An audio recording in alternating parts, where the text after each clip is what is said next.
Kuya. May gusto lang ako sabihin. May gusto lang ako sabihin. Shh. Seryoso to, seryoso to. Seryoso to, ha? Dear Kuya, may gusto lang ako sabihin.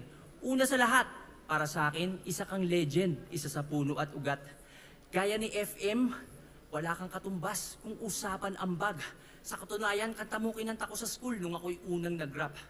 Kuya, sabi nila, tinagalog mo lang.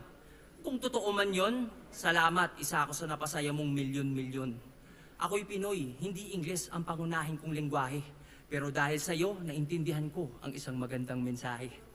Kuya, sa totoo lang, naisip kitang idis sa battle na to. Naghanap ako ng pangit, pero sorry, maganda nakita ko. Noon pa lang mga panahong pinaglalaban mo ang nababadoyan sila sa rap, ito'y pinaglaban mo. Ayaw mong nababadoyan sila sa rap, yun din pinaglalaban ko. Pero kuya, sa totoo lang sa panahon ngayon, di pasok sa panlasa ng bagong henerasyon ang mga gawa niyong bara. Ikaw pwede pa, pero mostly yung mga gawa talaga ng iyong mga kasama.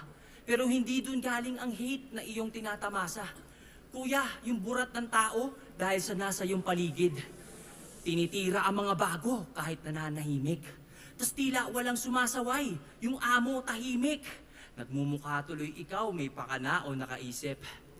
At kuya, isa pa, pag rap lang, huwag mong palakihin. Nagmumukha ka tuloy pikon sa bagay na ginagawa mo rin. Danas ko rin ang matinding bash at ito lang ang akin. Pag di ka natakot na masira, doon ka na di kayang sirain. At sa mga matatanda, sa matatanda na kasama ni Kuya, gusto niyo yung benefits ng pagiging nauna? Kampanan niyo muna responsibilities, mga idol. Di kayo kinikilala? Makipagkilala kayo ng walang bit-bit na rifle. Kayo yung nakakatanda. Dapat mauna kayo maging humble. Kasi ang mga nauna dapat ang leader at ang leader nagli-lead by example. Kuya, alam ko, respeto lang ang iyong gusto. Ang solusyon ko dyan, ito. Sagutin mo ang tanong ko. Sa 14 years ng battle rap, papa-flip top o sunugan, kahit isang beses nagpunta ka na ba? Nanood ka na ba sa mga bago sa iba't ibang kampo para suportahan sila? Kaso kuya, ang mas gusto mo ata ay magkulong lang sa grupo mo palagi. Eh kung hindi ka ramdam ng buong kaharian, paano ka kikilalanin bilang hari?